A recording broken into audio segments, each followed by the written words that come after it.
మాననీయమైన విలువలు లేకుండా ఈరోజు మరి తయారవుతూ ఉన్నారు. మరి ప్రభుత్వాలు అనుకుంటే తెలంగాణ వస్తే ఉన్న మాఫియా, హైదరాబాద్ ఉన్న మాఫియా అంతా పోతుందనుకున్నాం. ఈరోజు రాష్ట్ర వ్యాప్తంగా తెలంగాణ అంతటా ప్రైవేట్ స్కూల్స్ అసోసియేషన్స్ వారు బంద్ను పాటించారు. ఎందుకంటే నల్గొండ జిల్లాకు చెందిన రూపారెడ్డిని అదే స్కూల్కి చెందిన 10వ తరగతి విద్యార్థులు హత్య చేయడంతో మరి దొంగతనం చేయడంతో రూపారెడ్డికి న్యాయం జరగాలని మరి అదేవిధంగా తల్లిదండ్రులు బాధ్యతగా పిల్లలపై శ్రద్ధ చూపాలని, వారు ఏం చేస్తున్నారు, మరి డ్రగ్స్ తీసుకుంటున్నారా, గంజాయి తీసుకుంటున్నారా, మరి మొబైల్ ఫోన్లలో ఏం చూస్తున్నారా అనే దానిపై తప్పకుండా శ్రద్ధ వహించాలని, లేకపోతే మీ పిల్లలు కూడా ఇలాగే తయారవుతారని, మరి దీంతో హత్యలు దోపిడీలకు పాల్పడుతూ ఉంటారని మరి ఈ సందర్భంగా అక్కడికి వచ్చిన వక్తలు మాట్లాడుతూ ఏమన్నారో వినండి. కారణం ఎవరు, ఈ కారకులు ఎవరు? మేము చదువు బాగానే చెప్తున్నాం, దానికి కారణాలు ఏమిటి? మరి బాధ్యపెట్టుకోవాల్సిన అవసరం ఉన్నది. మరి పిల్లలు ఏ విధంగా ఆ విధంగా రావడానికి కారకులు ఎవరు? మరి టీచర్సా, వ్యవస్థనా, పేరెంట్సా? ఈ మూడు క్వశ్చన్ వేసి పెట్టింది. మరి గతంలో గిడ జరిగినాయి కానీ ఇంత దుర్మార్గంగా జరగలేదు. గత ప్రభుత్వంలో గిడ జరిగినాయి కానీ ఇంత దుర్మార్గంగా జరగలేదు. మరి ఇప్పుడున్న పరిస్థితుల్లో మనుషుల పట్ల ప్రేమ లేకుండా, విద్వాంసం, మరి మాననీయమైన విలువలు లేకుండా ఈరోజు మరి తయారవుతూ ఉన్నారు. మరి ప్రభుత్వాలు అనుకుంటే తెలంగాణ వస్తే ఉన్న మాఫియా, హైదరాబాద్ ఉన్న మాఫియా అంతా పోతుందనుకున్నాం. అన్ని రంగాల్లో మాఫియా ఉన్నది, డ్రగ్స్లో మాఫియా ఉన్నది, అన్ని రంగాల్లో మాఫియా ఉన్నది, అదంతా పోతుంది అనుకున్నాం. కానీ వచ్చిన తర్వాత అదే కొనసాగుతూ ఉన్నది. దానికి కారణమే ఇదంతా. మరి ఈరోజు డ్రగ్స్ కానివ్వండి, గంజాయి కానివ్వండి, ఇంత విచ్చలవిడిగా రావడానికి కారణం ఎవరంటే ప్రభుత్వంలో ఉన్న పెద్దలు మాత్రమే. ప్రభుత్వం అనుకుంటే ఇవన్నీ పెద్ద సమస్యనే కాదు. మరి అదేవిధంగా ఎన్సీఆర్టీలో ఉన్న సిలబస్ తీసుకోండి. ఒక్క సిలబస్లోనైనా గతంలో మేము చదువుకున్నప్పుడు నీతి కథలు ఉంటుండే, నీతి వాక్యాలు ఉంటుండే, ఇవన్నీ మనకు ఒక బోధన పద్ధతిలో ఒక విధమైన మానవీయమైన బోధన పద్ధతి ఉండేది. మరి ఈరోజు ఎలాంటి బోధన పద్ధతి ఉందో మీరు ఒక్కసారి, మీరు టీచర్గా నేను చెప్పాల్సిన అవసరం లేదు, మీరు మాకన్నా ఎక్కువ నిరంతరంగా మీరు అధ్యయనం చేస్తారు, పిల్లలు చెప్తారు. కాబట్టి దయచేసి ఒక శాస్త్రీయమైన దృక్పథం, నీ వ్యక్తిగతంగా ఏదైనా ఉండని, నా విశ్వాసాలు నా వ్యక్తిగతంగా నేను పెట్టుకొని పిల్లల పట్ల ఒక శాస్త్రీయమైన దృక్పథంతో, మానవీయమైన విలువలతోటి చదువు చెప్పాల్సిన బాధ్యత టీచర్ల పైన ఉన్నది. అందుకని నేను విజ్ఞప్తి చేస్తా ఉన్నాను, ఈ మార్పును టీచర్లే చేయాలి. దేశ ప్రగతి తరగతి గదుల్లోనే నిర్మాణం అయితే అని చెప్పేసి పెద్దలు మేధావులు చెప్పింది ఇది నిజం. కాబట్టి మీరందరూ దయచేసి పిల్లలకు ఒక మానవీయ విలువలను, ఒక శాస్త్రీయమైన దృక్పథాన్ని అలవర్చే విధంగా మీరు తయారు చేయాలని చెప్పేసి ఎన్సీఆర్లో ఉన్న సిలబస్ను ఒకసారి మీరు అర్థం చేసుకొని విద్యార్థులకు అర్థమయ్యే విధంగా, దేశానికి ఉపయోగపడే విధంగా ఆ విద్యా విధానాన్ని రూపుదిద్దుకోవాలని చెప్పేసి మిమ్మల్ని విజ్ఞప్తి చేస్తూ, చాలామంది టీచర్స్, ప్రైవేట్ టీచర్స్ ఉన్నారు కాబట్టి దయచేసి మీరు చెప్తా ఉన్నాను, మన మధ్య ఎలాంటి నా కులం ఏదైనా కావచ్చు, నా మతం ఏదైనా కావచ్చు, కానీ పిల్లల మధ్య అవన్నీ రాకుండా, విధ్వంసకరమైన ఆలోచనలు రాకుండా మరి ఆ విద్యా విధానాన్ని ఆ బేసికల్ నుంచే తీసుకురావాల్సిన బాధ్యత మీ అందరి పైన ఉన్నదని చెప్పేసి విజ్ఞప్తి చేస్తూ, రూపారెడ్డి గారికి మరి న్యాయంగా మరి ఏదైతే ఆ నష్టాన్ని పూడ్చవలసిన బాధ్యత ఉంది, మరొకసారి పునరావృతం కాకుండా ప్రభుత్వం తగిన చర్యలు తీసుకోవాల్సిందిగా విజ్ఞప్తి చేస్తూ మీకు అందరికీ మరొకసారి ధన్యవాదాలు తెలుపుతున్నాం.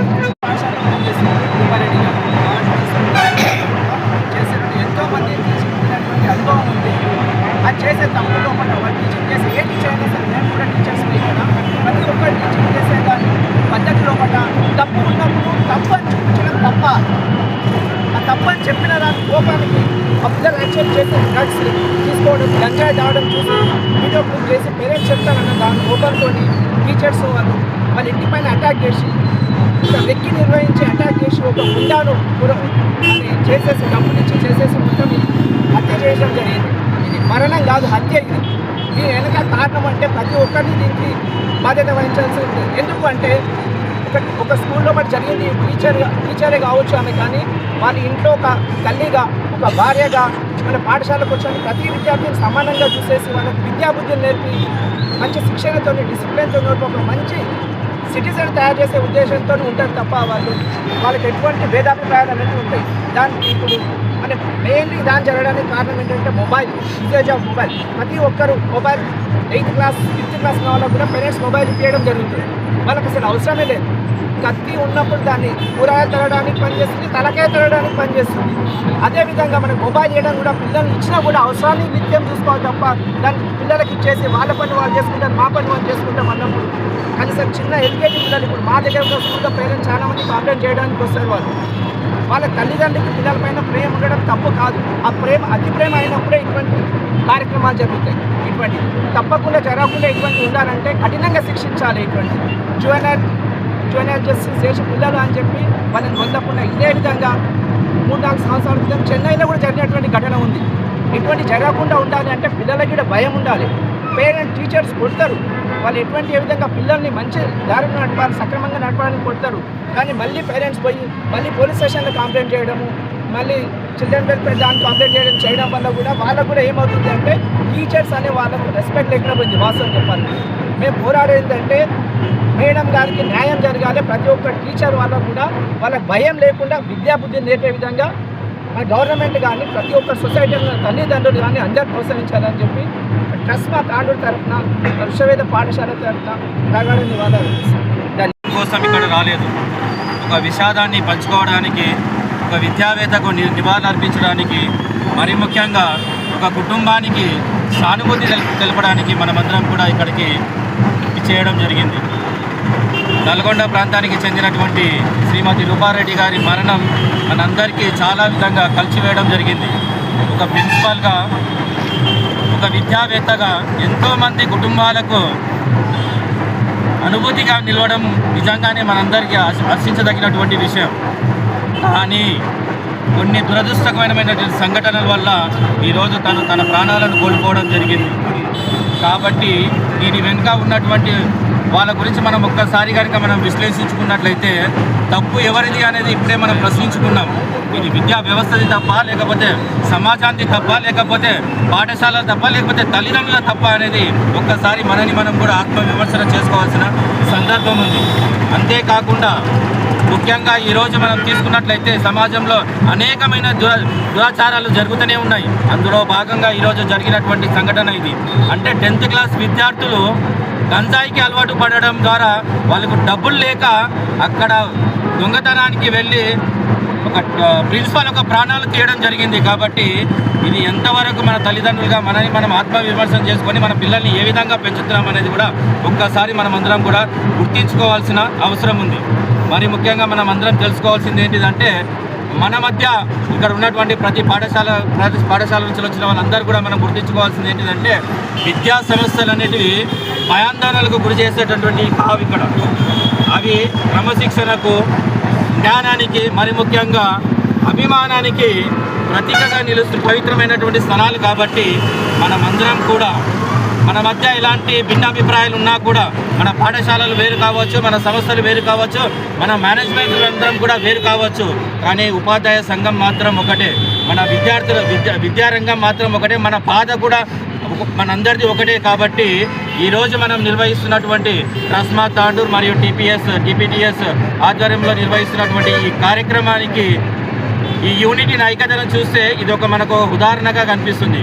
కాబట్టి రూపారెడ్డి గారి కుటుంబానికి మనం తెలియజేయాల్సింది ఒకటే, మీరు ఒంటరి వారు కారండి. మీరు ఒంటరి వారు కాదు. మీ బాధ వెనుక మేమందరం, ప్రతి విద్యారంగం మొత్తం కూడా మీ వెంటనే ఉందని తెలియజేసుకుంటూ, మరి ముఖ్యంగా ఈ ఘటనకు బాధ్యులైన వారిని చట్టపరంగా కఠినంగా శిక్షించాలని, వారికి న్యాయం జరగాలని కోరుకుంటూ, మరి ముఖ్యంగా ఆ భగవంతుడు వారి కుటుంబానికి ధైర్యాన్ని ప్రసాదించాలని ప్రార్థిస్తూ, వారి ఆత్మకు శాంతి చేకూరాలని, మా పాఠశాల అభివృద్ధి, మా పాఠశాల భద్రత కావాలని, మరి ముఖ్యంగా ఈ సమాజంలో ప్రతి ఒక్కరూ మానవత్వాన్ని మరింత బలంగా చేకూర్చాలని ఆశిస్తూ వారికి మా అక్షర పాఠశాల తరఫున మరియు ట్రస్మా తాండూరు తరఫున వారికి ఘనమైన నివాళులు అర్పిస్తున్నారు. రూపారెడ్డి గారు హత్యకు గురి కావడం, ఆ హత్య చేసింది విద్యార్థులను తెలపడం నిజంగా మొత్తం యావత్ సమాజం అంతా కూడా దిగ్భ్రాంతికి లోనటువంటి సంఘటన. ఎందుకంటే వాస్తవంగా ఇప్పటిదాకా చెప్పినట్లు 20 ఏళ్ల నుంచి ఆ పాఠశాల నడుపుతున్నటువంటి రూపారెడ్డి గారు 20 ఏళ్ల నుంచి కాని ఘటనలు ఇప్పుడు జరుగుతున్నాయంటే సమాజం ఆలోచించాల్సిన అవసరం ఉంది. అంటే సమాజంలో ఏ పరిస్థితులు నెలకొన్నాయి, విద్యార్థుల ఆలోచన తీరే విధంగా ఉంది, విద్యార్థులు ఏ విధంగా మారుతూ ఉన్నారు. ముఖ్యంగా దీనికి కారణం ప్రభుత్వం, న్యాయ వ్యవస్థ, సమాజం, తల్లిదండ్రులు అందరూ కూడా దీనికి కారణమవుతారు వాస్తవంగా. ఎందుకంటే రాను ఆలోచన తీరు మారుతున్నది విద్యార్థుల్లో. ఈరోజు గురువుల క్లాసుల్లో పాఠాలు చెప్పాలంటే భయపడే పరిస్థితికి ఏర్పడ్డది. ఎందుకంటే ఏమంటే ఏమైతుందన్న భయం వచ్చే పరిస్థితికి ఏర్పడ్డది. ఈరోజు జ్ఞానాన్ని ఇవ్వాలంటే కూడా భయమయ్యే పరిస్థితికి ఏర్పడ్డది. కాబట్టి ఈరోజు తరగతి గదులలో మనం భవిష్యత్తు నిర్మిస్తాం, దేశాన్ని నిర్మిస్తాం అంటున్నాం. తరగతి గదులలో భద్రత కావాల్సినటువంటి పరిస్థితి ఏర్పడ్డది వాస్తవంగా. కాబట్టి నిజంగా ఈ దుస్థితి మళ్ళీ ఎవరికి రావద్దు. భవిష్యత్తులో కూడా ఇలాంటి ఘటనలు జరగకుండా ఉండాలంటే కఠిన చర్యలు తీసుకోవాల్సిన అవసరం ఉంది. ఎందుకంటే చంపింది మైనర్లు, 10th క్లాస్ విద్యార్థులు. మైనర్ల పేరు మీద వాళ్ళ ముఖం చూపించారు, వాళ్ళ పేరు చూపించారు, ఏం చూపించారు. ఇట్లే ఘటనలు జరుగుతూ ఉన్నాయి. ఈ పోక్సో కేసులు జరుగుతూ ఉన్నాయి, మర్డర్లు జరుగుతూ ఉన్నాయి, అన్నీ జరుగుతూ ఉన్నాయి. ఈరోజు చట్టాలు కఠినం చేయాల్సిన అవసరం ఉంది. ఎవరైతే ఈ హత్యకు పాల్పడ్డారో వారిని కఠినంగా శిక్షించాల్సిన అవసరం ఉంది. యావత్ తెలంగాణ సమాజం కాదు, యావత్ దేశం కూడా అడుగుతాను. ఈరోజు మీరు ఒకటి గుర్తుపెట్టుకోవాలి, జరిగింది నల్గొండలో, నివాళులు అర్పిస్తుంది తాండూరు ప్రాంతంలో. ఈరోజు బాధ అందరికీ ఉంటుంది. ఓ సాటి టీచర్ చనిపోయింది, సాటి టీచర్ని హత్య చేయబడ్డది. కాబట్టి అందరికీ బాధ ఉంది. కాబట్టి ప్రభుత్వం అర్థం చేసుకోవాలి, ఇంటెలిజెన్స్ వ్యవస్థను కూడా కేవలం రాజకీయ ప్రయోజనాల కోసం కాదు, ప్రజా ప్రయోజనాల కోసం, సమాజంలో ఏం జరుగుతుంది, విద్యార్థుల పరిస్థితి ఏ విధంగా ఉంటుంది అనేది తెలుసుకోవాల్సిన బాధ్యత కూడా ప్రభుత్వానికి ఉన్నది, సమాజానికి ఉన్నది. కాబట్టి భవిష్యత్తులో ఇలాంటి ఘటనలు జరగకుండా కఠినంగా శిక్షించాల్సిన అవసరం ఉంది. మైనర్లు అని చెప్పి వదిలేస్తే రేపు ఘటనలు జరుగుతాయి. ఈరోజు ఎవరి హత్య చేసినా, ఏ నేరం చేసినా కూడా 2 నెలలకు 3 నెలలకు బయటికి వస్తూ ఉన్నారు. దాని ద్వారా వాళ్ళకి భయం ఉండలేదు, పశ్చాత్తాపం ఉంటుంది. ఈ ఘటన చూసుకుంటే వాస్తవంగా హత్య ఆగస్టు 11వ తారీఖు జరిగితే ఆగస్టు 12వ తారీఖు ఆ పిల్లగాడు ఫోన్ కొనుక్కుంటాడు, ఐఫోన్ కొనుక్కుంటాడు, తర్వాత అందరికీ కూడా పార్టీలు ఇస్తాడు. ఏమాత్రం పశ్చాత్తాపం లేదు, భయం లేదు, నన్ను తీసుకుపోతారనే భయం కూడా పిల్లగానికి లేదంటే పరిస్థితి ఏ విధంగా ఉందో అర్థం చేసుకోవాల్సిన అవసరం ఉంది. కాబట్టి ఈరోజు రూపారెడ్డి గారికి అయింది, రేపు ఎవరికైనా జరగవచ్చు. మనకు కాదు అనుకుంటే కాదు, రేపు మన వారికి వస్తే మనం స్పందిస్తే కాదు, ఎవరికి జరిగినా మనకు జరిగినట్లే స్పందిస్తేనే మాత్రమే ఇలాంటి ఘటనలు ఆగుతాయి. కాబట్టి యావత్ విద్యా సమాజం, యావత్ ప్రజా సంఘాలు కూడా తాండ్రు నుంచి స్పందించినాయి. రాష్ట్ర వ్యాప్తంగా కూడా ఈ ఆందోళనలు జరుగుతాయి. కాబట్టి ప్రభుత్వం ఇప్పటికైనా స్పందించి చట్టాలు కఠినతరం చేయాల్సిన అవసరం ఉంది. ఖచ్చితంగా ఎవరైతే ఈ హత్యకు పాల్పడ్డారో వారిని కఠినంగా శిక్షించాల్సిన అవసరం ఉంది. ఒకవేళ అవకాశం ఉంటే ఎన్కౌంటర్ చేసినా కూడా తప్పులేదు వాస్తవంగా. ఎందుకంటే ఇంత ఘోరమైన నేరం చేసిన వాళ్ళను వాస్తవం కూడా తప్పులేదు. అంటే మైనర్లని మనం చూస్తూ ఉన్నాం, కానీ ఆలోచన తీరు మారుతూ ఉన్నది. అర్థం చేసుకోవాలి, తల్లిదండ్రులు కూడా కేవలం పిల్లల వైపే కాకుండా ఏం జరుగుతుంది, వారి ఆలోచన తీరు ఏ విధంగా ఉంటుందో ఆలోచించాల్సిన అవసరం ఉంది.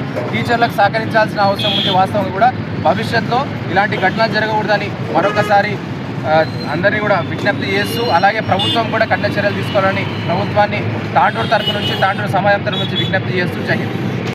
తెలంగాణ రాష్ట్రంలో కావచ్చు లేదా దేశంలో కావచ్చు, అసలు విద్యా వ్యవస్థ ఇలా తయారు కావడానికి గల కారణాలు ఎవరు, దీనికి ముఖ్య కారణం ఎవరు అని మేము ప్రోగ్రెసివ్ డెమోక్రటిక్ స్టూడెంట్ తరఫు నుంచి ఎప్పటి నుంచో మేము విన్నవించుకుంటూనే వస్తూ ఉన్నాం.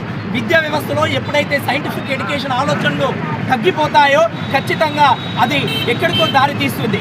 మరి ఈరోజు తెలంగాణ రాష్ట్ర వ్యాప్తంగా తీసుకుంటే మరి విచ్చలవిడిగా మద్యం కావచ్చు, మరి దాంతోపాటు స్మోకింగ్ కావచ్చు, లేదా ఇంకా ఇతర మాదక ద్రవ్యాలు కావచ్చు, ఎక్కడ పడితే అక్కడ దుకాణాలలో కూడా దొరుకుతున్న పరిస్థితి కనబడుతూ ఉన్నది. అంత దూరం ఎందుకు, మన తాండూరు పట్టణంలో చూస్తే చిన్న చితకా చాపుల్లో కూడా దొరుకుతూ ఉన్నటువంటి పరిస్థితులు కనబడుతూ ఉన్నాయి. కానీ దొరికినప్పుడు పూర్తికే వాళ్ళు దాని చర్యలు తీసుకొని మళ్ళీ తర్వాత 2-3 నెలల తర్వాత మళ్ళీ అదే షాపులు మళ్ళీ కొనసాగుతున్న పరిస్థితులు కనబడుతూ ఉన్నాయి. కాబట్టి ఇంతకుముందు సార్ చెప్పినట్లు వ్యవస్థలో మార్పులు రావాలి. చట్టాలు ఆల్రెడీ కఠినంగానే ఉన్నాయి, కానీ దాన్ని అమలు చేయడంలో లోపాలు ఉన్నాయనేది మనం గుర్తు చేసుకోవాలి ఇక్కడ. కాబట్టి ఇక్కడ మరి ఈ ఏదైతే ప్రైవేట్ టీచర్స్ చాలని జీతాలతో వర్క్ చేస్తూ మరి అక్కడ జీవనం కొనసాగిస్తున్నటువంటి విధానంలో పట్ల ఇలాంటి సంఘటన జరిగితే రేపు టీచింగ్ చేయడానికి కూడా భయపడేటువంటి పరిస్థితి నెలకొంటూ ఉంటుంది. దీంతో రేపు విద్యా వ్యవస్థ మొత్తం నాశనం అయ్యేటువంటి పరిస్థితి కనబడుతూ ఉంది. కాబట్టి విద్యార్థి సంఘంగా నేను డిమాండ్ చేస్తుంది ఏంటంటే ఖచ్చితంగా ప్రైవేటు టీచర్స్కు రక్షణ చట్టాన్ని ప్రభుత్వం వెంటనే తీసుకురావాలి. ఎవరైతే ఈ నేరం చేశారో ఖచ్చితంగా కఠినంగా శిక్షించాలి. ఖచ్చితంగా ప్రతి పాఠశాలలో సైకాలజీ సబ్జెక్టు ఖచ్చితంగా చేయాలి, ఎథిక్స్ విలువలతో కూడుకున్నటువంటి సబ్జెక్టు ఖచ్చితంగా తీసుకురావాలి, నామమాత్రంగా పెట్టి దులుపుకోకూడదు. ఎప్పుడైతే సమాజంలో నైతిక విలువలు లోపిస్తాయో, సమాజంలో చట్టాల పట్ల అవగాహన లేకుండా ప్రవర్తిస్తారో ఖచ్చితంగా ఇలాంటి సంఘటనలు పునరావృతమవుతాయి. ఇది వాళ్ళదా వీళ్ళదా కాదు, సమాజంలో ఉన్న ప్రతి పౌరుడిది బాధ్యత వహించాల్సిన అవసరం ఉన్నది. కాబట్టి ప్రతి ఒక్కరు స్పందించాలి. ఇలాంటి సంఘటనలు మంచివి కావు. కాబట్టి ఖచ్చితంగా విద్యార్థి సంఘంగా విద్యార్థి లోకం తరపు నుంచే కాకుండా సమాజంలో జరిగే ప్రతి అన్యాయం వైపున అన్యాయాన్ని ఎదిరించడం కోసం ఎప్పుడు పీడిఎస్సీ ముందుంటుందని తెలియజేస్తూ ఆ కుటుంబానికి వెంటనే ఆదుకోవాలి. ప్రభుత్వం ఖచ్చితంగా ఆ కుటుంబాన్ని ఆదుకునే విధంగా, దానితో పాటు భవిష్యత్తులో ఇలాంటి సంఘటనలు దేశంలో ఏ టీచర్కు కూడా రాకూడదు అని మేము ఖచ్చితంగా డిమాండ్ చేస్తూ ఉన్నాం. కాబట్టి తెలంగాణ రాష్ట్ర ముఖ్యమంత్రి గారు వెంటనే స్పందించి ఈ యొక్క చర్యపైన కఠినమైన చర్యలు తీసుకొని ఖచ్చితంగా ప్రైవేట్ టీచర్స్ అదేవిధంగా ప్రైవేటు పాఠశాలలను ఖచ్చితంగా రక్షించే విధంగా చట్టాలు అనేది మార్పు తీసుకురావాలని ఈ సందర్భంగా ప్రైవేట్ టీచర్స్ అసోసియేషన్, అదేవిధంగా ప్రైవేట్ స్కూల్ అసోసియేషన్, అదేవిధంగా ప్రజా సంఘాలు, మళ్ళీ అన్ని సంఘాల ఆధ్వర్యంలో రూపారెడ్డి గారు పిల్లలందరికీ సమాజం అంతగిట నేరమయంగా తయారు కావడానికి మరి ఈ ప్రభుత్వాలు కారణం కాదా అని అడుగుతున్నాం. మళ్ళీ బడిలో పాఠాలు చెప్పేటటువంటి టీచర్లు మళ్ళీ బడిలో పాఠాలు చెప్పిన తర్వాత వాడు వచ్చి గంజాయి తాగుతున్నాడు. ఏ హోటల్లో పోయినా ఏ దుకాణంలో పోయినా మళ్ళీ విపరీతమైనటువంటి గంజాయి కానీ డ్రగ్స్ కానీ మళ్ళీ ఈ మాఫియాలను అంతం చేసేటటువంటి దమ్ము ధైర్యం ఈ ప్రభుత్వాలకు లేకపోయిందా? మళ్ళీ ఈరోజు కోట్ల రూపాయలు గడిస్తున్నటువంటి ఎంపీలు ఎమ్మెల్యేలంతా ఈ డ్రగ్స్ మాఫియాను కాపాడతలేదా? మరి ఈరోజు ఎక్కడో అడవులలో ఉన్న వాళ్ళని అంతం చేస్తామని డేట్లు ఫిక్స్ చేసినటువంటి కేంద్ర రాష్ట్ర ప్రభుత్వాలకు క్వశ్చన్ చేస్తున్నాం. మరి ఎంతో మంది ఇలాంటి చదువుకున్నటువంటి వాళ్ళు మేధావులని ఈరోజు చాలా మంది సమాజం కోసం పోరాడుతున్నటువంటి వాళ్ళని మళ్ళీ డ్రగ్స్ మాఫియాలు ఈరోజు గంజాయి మాఫియాలు బట్టు పెడుతున్నప్పుడు ఈ ప్రభుత్వాలు ఎవరికి బాధ్యత వహించవలసినటువంటి అవసరం ఉంది. మరి ఈరోజు రూపారెడ్డి బలి కావడానికి కారణం ఈ ప్రభుత్వం కాదా అని అడుగుతున్నాం. ఈ ప్రభుత్వం పాలకులు కాదా అని అడుగుతున్నాం. మరి ఈరోజు చెప్తున్నటువంటి బోధన పరిస్థితులు గట ఈరోజు ప్రభుత్వాలు రూపొందిస్తున్నటువంటి బోధన పరిస్థితులలో శాస్త్రీయమైనటువంటి దృక్పథం కానీ మానవ విలువలు ఏదైతే కోల్పోతున్నటువంటి పరిస్థితి ఉంది. మళ్ళీ అందుకోసం ఈ దేశాన్ని ఏలుతున్నటువంటి పాలకులు, రాష్ట్రాన్ని ఏలుతున్నటువంటి పాలకులు ఈ డ్రగ్స్ మాఫియాను అంతం చేసే ధైర్యం మీకుందే అని మేము అడుగుతున్నాము. మళ్ళీ డ్రగ్స్ని అరికట్టాలని మాలాంటి వాళ్ళు పోరాడితే మరి ఈరోజు సమాజంలో ఒక నిజమైనటువంటి భవిష్యత్తును తీర్చిదిద్దనేటటువంటి టీచర్ రీతిలో ఉన్నటువంటి వాళ్ళని గిట్ట అంతం చేస్తుండ్రంటే ఈ సమాజాన్ని ఎటువైపు తీసుకోగలుగుతుండ్రో ఈ పాలకులు అనేది మనం అర్థం చేసుకోవాలి. అందుకనే రూపారెడ్డి వాళ్ళంటి వాళ్ళు ఎంతో మంది హత్యలకు గురవుతున్నటువంటి వారి పరిస్థితి ఉంది సమాజంలో. అందుకనే ఈరోజు రూపారెడ్డిని ప్రభుత్వం ఆదుకోవాలి, వారి కుటుంబంలో ఒకరికి ఉద్యోగం కల్పించాలి. ఈ ఉద్యోగం లేకనే ఈ చాలా మంది ప్రైవేట్ వ్యవస్థపై ఆధారపడి ఈరోజు జీవనం కొనసాగిస్తున్నటువంటి పరిస్థితి ఉంది. మళ్ళీ ప్రభుత్వం అంతా వీళ్ళందరికీ ఉపాధి కల్పిస్తే, ఉద్యోగాలు కల్పిస్తే ఈరోజు ప్రైవేట్ స్కూళ్ళల్లో 25 సంవత్సరాలు 30 సంవత్సరాలు పనిచేసేవారు కాదు. మళ్ళీ సరైనటువంటి ఈ పాలకులు లేకపోవడం వల్ల ఇలాంటి మాఫియాలను వెనకేసుకొచ్చి వ్యాపారం కోసం వాడుకొని ప్రజల ప్రాణాలతోనే, టీచర్ల ప్రాణాలతోనే, మేధావుల ప్రాణాలతోనే చెలగాటమాడుతున్నటువంటి పరిస్థితి ఉంది. మళ్ళీ దుర్మార్గులని అంతం చేయాలంటే ఈ సమాజంలో ఉన్నటువంటి మేధావులైనా, టీచర్లైనా, యువత అంతా ఖచ్చితంగా మేలుకోవాలని చెప్పి ఈ సందర్భంగా గుర్తు చేస్తున్నాం. మరి యువతను అంతగిట కట్టు బానిసలు చేస్తూ ఈరోజు డ్రగ్స్కు మద్యానికి బానిస చేసి పాలకులైతున్నటువంటి వాళ్ళని మనం అర్థం చేసుకోవాలి. అందుకోసం ఈ సందర్భంగా ప్రజా సంఘాల ఆధ్వర్యంలో ఏదైతే రూపారెడ్డికి జరిగినటువంటి అన్యాయం పైన కఠినంగా శిక్షించాలి. ఈరోజు 27 కత్తిపోట్లు అంటే వాళ్ళు మామూలుగా ఒక డ్రగ్స్ తీసుకున్నారు కాబట్టి ఈరోజు వాళ్ళందరికిట పోలీసు వాళ్ళందరికిట గుర్తించారు. ఆ డ్రగ్స్ మద్యం మత్తులోనే ఈరోజు హత్య చేసినటువంటి దుర్మార్గులు ఈరోజు జల్సాలకు అలవాటు పడ్డారు. డబ్బులు లేకపోవడము, హత్యలు చేయడము, ఈరోజు మానభంగాలు చేయడము, దుర్మార్గంగా ఇటువంటి పరిస్థితులు నెలకొనేటటువంటి చేస్తున్నటువంటి వ్యవస్థ ఏదంటే ప్రభుత్వం అనేది మనం గుర్తుపెట్టుకోవాలి, పాలకులు అనేది మనం గుర్తుపెట్టుకోవాలి. ఈ పాలకులు చేయడం వల్లనే ఇటువంటి దుర్మార్గాలకు చాలా మంది బానిసై ఒడిగడుతున్నారు. దాన్ని అరికట్టడం కోసం ప్రభుత్వాలు దృష్టి సాధించాలని చెప్పి అన్ని ప్రజా సంఘాలుగా డిమాండ్ చేస్తున్నాం. ముందు పెద్దలందరూ మాట్లాడిండు. గతంలో ఒక సామెత ఉండేది, మొక్కాయి వంగునది మానవ వంగున అనేది ఒక సామెత ఉండే. మనకు పిల్లలు ఎప్పుడైతే మనము చిన్న ఉన్నప్పుడు ఏ విధంగా అయితే పెంచుతామో మరి ఇప్పుడు అదేవిధంగా మరి భవిష్యత్తులో కూడా ఉన్నారు. ముఖ్యంగా తల్లిదండ్రులు అనేవాళ్ళు ఏదైతే వాళ్ళ యొక్క పిల్లల పైన ఒక కన్నేసి ఉంచాలి. వాళ్ళు స్కూల్ నుంచి వచ్చిన తర్వాత వాళ్ళు ఎక్కడ తిరుగుతున్నారు, బయట వాళ్ళ సర్కిల్ ఏంది, వాళ్ళు ఏ సర్కిల్లో తిరుగుతున్నారు, వాళ్ళు ఎలాంటి చెడు అలవాట్లకు వాళ్ళు బానిస అవుతున్నారు అనే దాని గురించి, మరియు వాళ్ళు ఎలాంటి జల్సాలకు అలవాటు పడుతున్నారు అనే దాని గురించి వాళ్ళు పిల్లలపైన వాళ్ళు ఒక నిఘా వేసి ఉంచి మరి పిల్లలను సరైన దారిలో పెట్టే బాధ్యత ముఖ్యంగా తల్లిదండ్రులైతే ఉంది. ఎందుకంటే ఇంట్లో సరిగ్గా లేకపోతే మరి ఇంట్లో నుంచి బయలుదేరిన పిల్లలు కరెక్ట్గా వాళ్ళు స్కూల్కి పోరు, మరి ఎక్కడైనా ఇతర వ్యసనాలకు అలవాటు పడి ఉండి బయట తిరుగుతున్నారో కూడా మనకు తెలియని పరిస్థితి ఉంది. అలాంటి క్రమంలోనే ఆ కారణాల వల్లనే ఈరోజు రూపారెడ్డి మేడం గారి హత్య అనేది జరిగింది. కావున మరియు ముఖ్యంగా తల్లిదండ్రులు మరియు పిల్లలపైన ఒక కన్నేసి ఉంచాలి. అదేవిధంగా ఉపాధ్యాయులు పిల్లలను శిక్షిస్తే కూడా ఇప్పుడు ఈ సమాజంలో ఏమవుతుందంటే ఉపాధ్యాయులు ఒకవేళ విద్యార్థులను శిక్షిస్తే తల్లిదండ్రులు వచ్చి ఉపాధ్యాయులపైనే వాళ్ళు సీరియస్ అవుతున్నారు తప్ప మా పిల్లలు ఏం తప్పు చేసింది అనేది కూడా వాళ్ళు అడగలేని పరిస్థితి ఉంది. మరి ఈ విషయం పైన కూడా ప్రతి ఒక్క తల్లిదండ్రి మరియు వాళ్ళు ఆలోచించాల్సిన అవసరం ఉందని తెలియజేస్తున్నాను. మరి ఈ అవకాశం ఇచ్చిన పెద్దలందరికీ ధన్యవాదాలు.